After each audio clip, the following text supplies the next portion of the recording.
Boa noite, senhores. Eu queria fazer aí um vídeo um pouco diferente. Eu coloquei o meu quadro branco aqui nessa posição. Não sei se ficará bom, mas nesse quarto novo meu aqui tá meio difícil de achar um local adequado para fazer esse tipo de vídeo.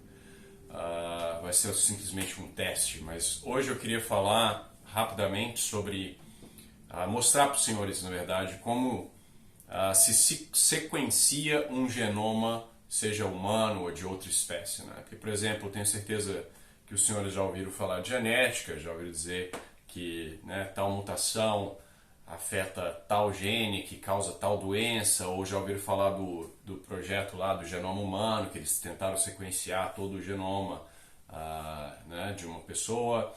E pouca gente sabe exatamente o que é que o geneticista está fazendo ali, né? Então, eu queria, obviamente, de forma muito simplificada, pulando várias etapas e simplificando todas as outras, mostrar mais ou menos qual é a ideia de um sequenciamento de genoma, né? Por exemplo, quando os senhores, caso algum dos senhores tenha feito o teste de DNA lá para saber qual grupo étnico que você tem predominantemente, ali geralmente por questão de preço eles não vão sequenciar o seu genoma inteiro, eles vão sequenciar um pedaço apenas, mas a ideia é bem similar, tá? Então, para quem não sabe, né, o genoma é uma molécula que nós temos aí dentro do núcleo das nossas células. Ele é uma molécula de fita dupla, né? Então, você tem lá duas fitas complementares e essa fita ela é composta de vários nucleotídeos, né? Nós representamos esses nucleotídeos, que são 4, com o código. Da mesma forma, para aqueles que trabalham aí com computador, você tem um código binário de 0 e 1, nós representamos esses 4 nucleotídeos com 4 letras, né? A, T, C e G, ok? Então, nosso genoma será uma combinação dessas 4 letras, mas lembrando sempre que são duas fitas e elas são complementares, só que de uma forma meio espelhada.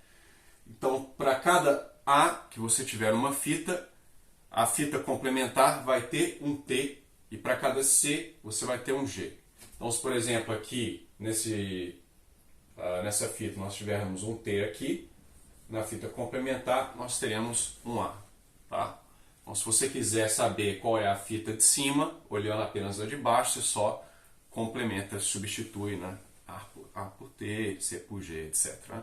Mas, obviamente, não tem um A e um T lá na sua célula, né? Isso aí são moléculas, são o que nós chamamos de pares de base, você tem ali 3 fosfatos, enfim, eles são muito similares com algumas variações ali na base e nós representamos isso daí assim, tá?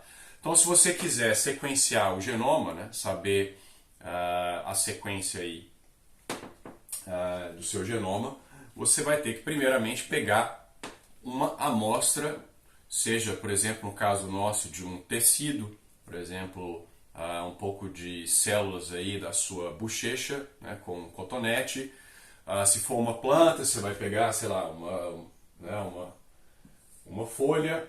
Nossa, meu desenho é maravilhoso, hein? E você vai ter que preparar essa amostra de tecido para mandar para o sequenciamento, né? Esse é o processo mais chato. Você vai ter que macerar essa folha, tratá-la com vários produtos químicos para tentar remover somente o DNA sem, obviamente, destruí-lo, né? Para que no final você tenha um tubinho, é uma quantidade minúscula, um ependófilo, um tubinho de 1,5 ml, você vai ter um tiquinho de uma solução com DNA presente de forma pura, né, com pouca contaminação, porque, por exemplo, você não quer que seu DNA seja misturado com um bando de porcaria, porque na hora de colocar lá na máquina para sequenciar vai dar problema, né? E você não quer contaminar esse DNA, por exemplo, se for uma amostra de um humano com DNA de outra coisa, né? Então, por exemplo, se você tiver lá, eu estou trabalhando com DNA e não utilizo, por exemplo, uma luva estéreo e tiver brincado com a minha cachorra antes, pode ser que um pedaço de uma célula, 2 da minha cachorra caiam dentro lá do tubo e você vai ter DNA humano misturado com DNA de cachorro, né? E se o cara for um evolucionista, ele vai provavelmente falar, nossa, olha, temos um ancestral comum com cachorros. Mas enfim, então você vai macerar essa folhinha, vai produzir lá um tubinho, o Eppendorf, com uma solução, depois de tratada, são várias e várias etapas, com um DNA. E você pode testar se a purificação, quão puro ele está, e a quantidade, né, o volume ali de DNA, com algumas máquinas ali, espectrofotometria, que vai medir lá o pico de reflexão, e você vai ver, não, eu tenho quantidade suficiente de DNA, ele está puro o suficiente, então eu posso enviar para sequenciar. Tá? Então a ideia basicamente disso daí, como eu disse, são várias etapas, elas são complicadas, mas você vai mandar isso daí, ou você vai sequenciar no seu próprio laboratório, se você tem as máquinas, elas são extremamente caras, milhões que elas custam, ou você vai mandar para uma companhia sequencial. Obviamente você não vai mandar para uma companhia simplesmente uma amostra, né? Você vai mandar, por exemplo, centenas, né? Para justificar o custo. Mas, numa primeira etapa, esse DNA, como ele é pouquinho, né? E você tem que sequenciá-lo, e vocês vão entender o porquê que nós precisamos de muito, você precisa amplificar esse DNA. Né? E aí a gente utiliza aquele PCR, o maldito PCR, que todos os senhores já estão sabendo, né? Que eu não vou entrar em detalhes, senão esse vídeo aí vai ser banido, mas a real função do PCR é simplesmente amplificar fragmentos de DNA. Então, se você tem uma sequência qualquer de DNA, você quer múltiplas cópias disso daí, e o PCR é uma máquina que não nos interessa como ela faz, mas utiliza enzimas e etc. Ela vai duplicar esses fragmentos para que a gente tenha uma quantidade suficiente de DNA para que o sequenciamento funcione. Já tem tecnologias novas que não utilizam de PCR para multiplicar os fragmentos, tá? Porque isso aqui pode dar... não é que causa certo problema lá na frente, quando você estiver analisando isso na bioinformática, né? Você vai ter várias cópias ali, isso pode causar alguns problemas que têm que ser corrigidos. Então, estão tentando desenvolver técnicas sem o PCR.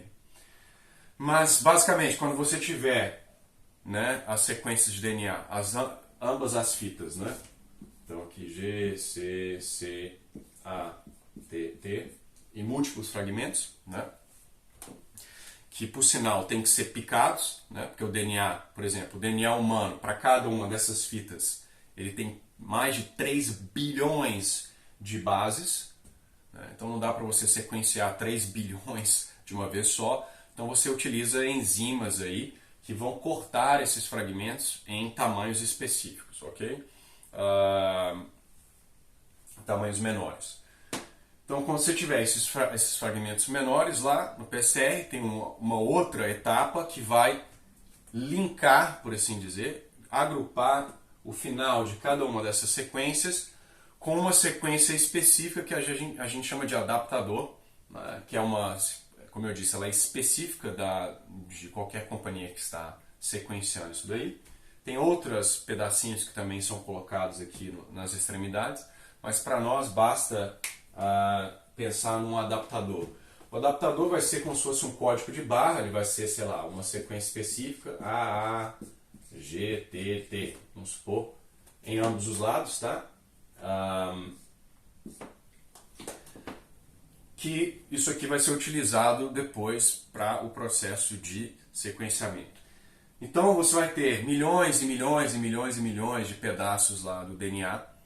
Isso aqui, depois ou não de ser amplificado e colocado num adaptador, ele vai ser enviado para a máquina de sequenciamento. A máquina de sequenciamento é uma máquina enorme, ela tem vários e vários reagentes que são necessários para fazer o sequenciamento. Mas ela basicamente tem uns vidrinhos que a gente chama de flow cell lane. Seria interessante se eu tivesse colocado, na verdade, um PowerPoint para mostrar visualmente. Mas para nós aqui não nos interessa. Se houver algum interesse de que isso seja mais especificado, a gente pode fazer um vídeo. Mas a ideia é que em cada uma dessas flow lanes, desse vidrinho, você tem, imagina que aqui seja a superfície lá da placa, você vai ter alguns filamentos de DNA, né? Alguns primers, que vão estar ali basicamente esperando a sua amostra ser, né? Por isso que chama cell flow, porque ela vai fluir no buraquinho lá do vidro, e porque você tem uma sequência de DNA aqui, que é o adaptador, a sua sequência ela vai se ligar a essa sequência aqui do primer, tá? Porque ela é equivalente, né? Lembrando lá o T, T, T, C, A, etc. E a sua sequência então ela vai ficar meio que presinha lá nesse primer e exposta, ok?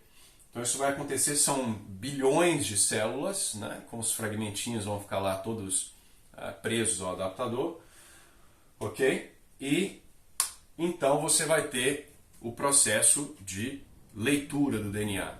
Você vai ter uma polimerase, que é a enzima lá que funciona no seu próprio corpo. Obviamente aqui ela é utilizada, né, de uma forma solta ali, ela é manipulada para fazer o que a gente quer. E lá dentro do equipamento você tem vários pares de base, né, vários nucleotídeos soltos, em que a polimerase ela vai se ligar a essa região aqui, ok? Porque junto com o adaptador tem uma região que a polimerase reconhece, a enzima que lê o DNA, né, que é utilizada nas suas células para replicar DNA durante mitose, etc. Então ela vai pegar esses pares de bases que estão lá, né, à disposição, ela vai ler o fragmento que está ali, vai capturar o fragmento correspondente, vai colocar aqui e vai percorrer isso daqui até acabar o fragmento, etc. Tá?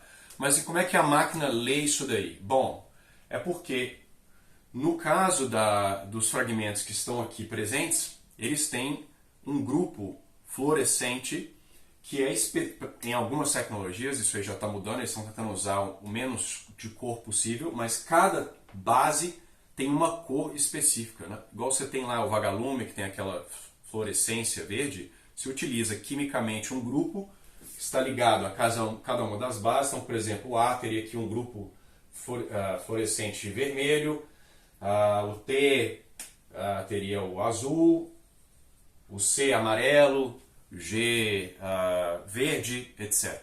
Ok? Então, quando o grupo, por exemplo, A se liga aqui, a máquina tem um microscópio poderoso, né, cabulosão, e ele vai, em cada uma dessas células, nós estamos falando de bilhões de células, ele vai tirar uma foto, tá? E com a espectrometria ele vai saber qual a cor da base que estava lá presente. Ele vai ver, ele vai calcular lá, ó, isso aqui é um vermelho, então vermelho é A. Então ele vai colocar lá no computador, desculpa, no computador A. Né? Enfim, eu não vou falar de como era no passado, né? Aí você vai ter uma reação química para continuar isso daqui, tá? Então você vai vir a próxima par de base, talvez seja outro A, aí vai ser outro vermelho. Então o aparelho vai ver basicamente, né, uma coisa mais ou menos assim ao longo do tempo, né? Só que veja bem que você vai ter 1 milhão de pontos coloridos de diferentes cores simultaneamente que estão sendo lidos, tá? Então o microscópio e o software ele tem que ser capaz de identificar em cada um desses bilhões de pontinhos qual é a cor que está sendo projetada e jogar o output lá para o computador. Isso aqui é um A, D, G, etc. Ok? Isso aqui depois é lavado, então o pedaço que foi produzido ou o anterior ele é solto e se faz isso de novo, né? Inclusive o negócio é tão cabuloso que a fita que, por exemplo, está presa aqui, ela faz uma curva, se junta a um outro adaptador que está aqui e ela é lida ao contrário, né, para gerar a fita complementar. Então, obviamente, estou simplificando isso aqui demais, mas você tem isso aí ocorrendo bilhões e bilhões e bilhões de células com diferentes fragmentos do seu DNA e, e a máquina está aí lendo esses fragmentos, ok? Então, ao final, você vai ter basicamente um arquivo com várias sequências de DNA soltas, tá? Por exemplo, a Illumina, que é a plataforma mais utilizada para sequenciamento, como eu disse, isso aí está alterando com o tempo, mas atualmente a vasta maioria dos sequenciadores trabalha com fragmentos de 300 pares de base. Tá? Lembrando bem que o genoma humano tem 3 bilhões de pares em uma fita e 6 bilhões no total. Né? Então você precisa de vários e vários e vários fragmentos para conseguir pegar o genoma inteiro. Tá? Então a ideia é que você vai ter, então no seu computador, você vai ter para cada célula lá e para cada leitura, você vai ter uma sequência, seja ela qual for. Você vai ter um arquivo, basicamente, imagina um arquivo de texto lá do Word, não é bem esse o formato, mas você vai receber da companhia, né, os vários e vários e vários fragmentos. Nós estamos falando de milhões e milhões, 20, 30 milhões de fragmentos de leitura. Você vai ter os códigos, que é importante para outras coisas que não nos interessa aqui, qual que é o nome da célula que foi lida, o código, etc., qual o nome da amostra, blá blá blá. Para cada base, o computador estima a confiança que ele tem de que ele pegou a base correta, porque lembre-se que tem tantas luzes sendo lidas simultaneamente que às vezes uma célula próxima da outra, você tem um verde com um vermelho lá, eles estão muito próximos, as cores se misturam e o computador não consegue ler muito bem qual é a cor. Tá? Então quando ele vê que quando o algoritmo percebe que há uma dúvida, né, que não conseguiu ler muito bem, ele dá um score, né, uma pontuação baixa para aquele par. Né? Ele está te informando, olha, eu não estou muito seguro de que aquilo realmente é um A. Então para cada das leituras, você vai ter lá, vamos supor que 10 seja o máximo, esse aqui foi 7, 10, blá blá, etc. Tá? Óbvio que quanto mais essas coisas, a tecnologia avança, mais acurado os equipamentos estão ficando. Tá? Mas você ainda tem uma taxa de erro muito alta, 1% mais ou menos por base. Então a cada, sei lá, acho que por volta de a cada 1000 bases você vai ter um erro. Tá? O que parece pouco, mas se você multiplicar isso por milhões, né, ao longo do genoma, você vai estar cometendo, né, milhares e milhares de erros. Tá? Então como é que você compensa por esses erros? Né? Porque você não vai ter simplesmente uma cópia do genoma. Por quê? Por causa exatamente dos erros, né, que podem vir de várias e várias fontes, uma delas incluindo o equipamento não conseguindo ler, mas na hora da replicação do PCR pode ter erros lá também, enfim. Mas a ideia basicamente você vai receber um arquivo enorme, tá? Eu, por exemplo, recebi recentemente algumas amostras, mas foi de planta, e cada arquivo tinha pelo menos uns 4 gigas, né?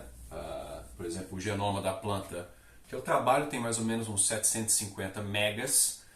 Então, se você estiver produzindo vários e vários, vários fragmentos, você quer mais do que uma simples cópia, você vai trabalhar aí com vários e vários gigas. Então, você precisa de supercomputadores com uma capacidade de processamento enorme. Né? Você não vai usar o seu laptop para trabalhar com genoma, você precisa de um cluster, normalmente em uma universidade ou um centro de pesquisa, que são vários e vários computadores específicos para muito processamento, muita memória e muito HD. Né? Então, por exemplo, meu grupo tem mais ou menos 90 terabytes de espaço. Né? Então você tem que transferir os seus dados diretos para o cluster. Mas a ideia é o seguinte, é que você já tem o genoma humano sequenciado. Eu não vou falar aqui como que você sequencia o primeiro genoma humano, né? Porque você precisa ter uma referência. Mas assim que você tem a referência, então lá no computador você já sabe qual é a sequência do genoma humano, né? né, de começo ao fim, o que é que você vai fazer? Você vai, com o algoritmo, pegar os fragmentos lá, os A, T, C, né, que você tem milhões e milhões. Lembre-se, esses fragmentos, você não sabe aonde no genoma que eles estão, porque lembre, o sequenciador, né, e as enzimas lá de restrições, etc., picaram esse genoma aleatoriamente em pedaços de 300 pares de base. Então eles simplesmente leram aqueles pedaços e te mandam um bando de leitura sem estar organizada. Então você vai pegar esses pequenos fragmentos e você vai alinhar ao genoma humano. Então você, por exemplo, vai basicamente jogar eles lá, por assim dizer, né? Isso é tudo algo computacional, e você vai tentar encontrar um complemento aqui no genoma humano. Nesse caso, o complemento mesmo, né? Então, por exemplo, se eu tiver, sei lá, aqui o genoma humano tem A, T, T, T, A, o algoritmo vai tentar encontrar dos seus fragmentos qual aquele que tem essa sequência e vai colocá-lo aqui. E vai alinhá-lo, ok? Mas, para que a gente consiga ler esse genoma inteiro, você precisa de vários e vários fragmentos para que eles, né, possam ali ser encontrados e você possa cobrir todo o genoma. E por que você precisa, no mesmo par de bar, por exemplo, várias cópias? Exatamente por uma das razões para evitar erros, né? Porque vamos supor que nessa sequência aqui, tudo está certinho, mas a máquina cometeu um erro e colocou, sei lá, um T aqui ao invés de um A. Correto? Se você tivesse um único fragmento, você acharia que realmente tem um T ali e é uma variação biológica. Houve uma mutação, uma troca de aminoácido de A para T. Não é? Mas se você tem vários e vários cópias, você pode, né, saber que não, talvez tenha sido simplesmente um erro ali. Né? Mas não, muitas vezes você quer uma grande variabilidade também para identificar outras coisas, né? Porque, por exemplo, então pode ser, e teoricamente você tem, né, a mesma sequência nos dois cromossomos. Você tem duas cópias do mesmo gene que estão localizadas em dois cromossomos distintos, ok? Então, quando eles falam de azão azinho, significa que a versão do gene em um dos cromossomos tem uma variabilidade em relação à outra versão. Nós estamos falando geralmente em um único par de bar, por exemplo, né? Então, houve uma mutação no seu cromossomo, em um dos seus cromossomos, então ao invés de ter um A aqui, você tem, sei lá, um G. E aqui vai ser um C, tá? Então, quando você está lidando com organismos que têm dois cromossomos, você precisa saber, né, o que da variabilidade que está ocorrendo ali em relação à referência, né, que é o genoma, quais são as variabilidades causadas por erro da máquina, quais são variabilidades causadas por heterozigose, você simplesmente tem uma variação que não está presente na referência, porque a referência é um indivíduo, né? Não tem como com um indivíduo contemplar toda a variabilidade da espécie humana. Então você precisa de várias e várias e várias cópias para entender exatamente o que está acontecendo. Esse indivíduo que eu estou sequenciando, ele tem uma mutação aqui em um dos cromossomos, que é diferente da referência, é um G ao invés de um A, e para você saber e discriminar, você precisa de várias e várias cópias, tá? E a gente chama isso de coverage, né? Cobertura, sei lá como traduziria isso em inglês. Né? Então, se você tiver um coverage de 20, significa que para cada aminoácido na referência, você vai ter 20 leituras distintas cobrindo aquela localização. Tá? Se você tiver pouquíssimas leituras, fica difícil de separar erro de heterozigose, dentre outras coisas. Né?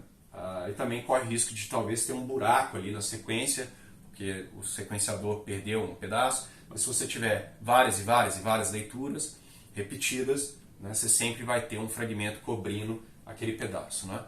Então é óbvio, é um cálculo para você alinhar as suas leituras a um genoma ali, o algoritmo leva dias, né, depende do tamanho, quantos coverts, quantas leituras, mas sei lá, vamos supor 3 dias, dependendo do processamento. dependendo do quão bom é o seu computador, né? O seu cluster, e mais ou menos isso, tá? Então é isso que eles vão fazer, tá? Então eles vão pegar, por exemplo, uma amostragem da sua pele lá, vão sequenciar o seu DNA, alinhar com o genoma que já foi sequenciado, que é o genoma de referência, tá? E será possível então organizar esses pedaços nos seus locais corretos, porque antes eles não estavam organizados. E aí no fim você vai ter uma fita completa, não completa porque, como eu disse, a referência não está completa, mas enfim, o que nós temos até o presente momento da sua sequência, que vai ser 99,9% idêntica à da referência, porque é mais ou menos isso que existe de variação entre pessoas, tá? Não é quase nada. Mas são essas mutações, essas variabilidades, essa heterozigose que tem em todos nós, né? Então, se você não consegue compreender bem o que isso quer dizer, por exemplo, pense uma pessoa, supondo que, por exemplo, que negro tem um fator genético envolvido, pode ser simplesmente que uma pessoa branca, por exemplo, tenha uma mutação, uma variabilidade, que a gente chama de SNP, em uma cópia do gene, que é responsável, por exemplo, pela... não totalmente, mas que participa do processo de produção de melanina. Então, se você tem um gene que está ou inativado, ou que trabalha com menos frequência, produz o seu produto com menor frequência, vamos supor, hipoteticamente, que você produziria menos melanina e seria mais branco. Tá? Então é esse tipo de variabilidade. Né? Não é que pessoas diferentes têm genes diferentes, de forma alguma, são simplesmente variações ali em um nucleotídeo dentro da sequência que pode afetar como que aquele gene vai ser expresso de uma ou outra forma. Né? E, obviamente, se a mutação for muito séria em um gene muito importante, ela vai causar uma doença genética, como, sei lá, por exemplo, a anemia falciforme, né, que vai ser gravíssimo. Mas, geralmente, essas variabilidades elas são neutras, elas não alteram a funcionalidade do genoma, mas, se você conseguir sequenciar os indivíduos, você pode fazer um bando de coisas com isso daí. Né? Então, eu posso falar sobre isso no próximo vídeo, que nós já estamos aí com mais de 20 minutos, mas eu espero que tenha servido para os senhores entenderem um pouquinho mais de como isso aí é feito. Obviamente foi extremamente simplificado, tá? Eu pulei várias etapas, eu simplifiquei outras, algumas delas nem eu sei muito bem, porque isso aí é mais a especificação lá do fabricante, como eles fazem. Nós biólogos só estamos interessados em receber o produto de volta, né? Nós pagamos muito, inclusive, eu quero os meus arquivos com a quantidade de DNA que eu pedi, o coverage que eu pedi e como é que funciona é o de menos, tá? Mas é isso. Espero que isso... geralmente eu não dou aulas desse tipo, sobre biologia básica, mas eu achei que seria interessante compartilhar isso com os senhores. Se os senhores gostaram, por gentileza, se inscrevam, dê o like. Eu nunca peço para os senhores fazerem isso, tem tanta gente que assiste, não dá like, não compartilha. O meu canal já está sendo tagado aí pelo YouTube, eu já fui banido 2 vezes, tive meus vídeos derrubados 2 vezes. Eu tenho certeza que o número de visualizações dos meus vídeos tem caído ultimamente, principalmente depois que eu tomei esse ban, né? Mas então a única coisa que os senhores podem fazer, já que eu não recebo dinheiro dos senhores, é compartilhar, né? Então façam essa gentileza aí e que Deus os abençoe.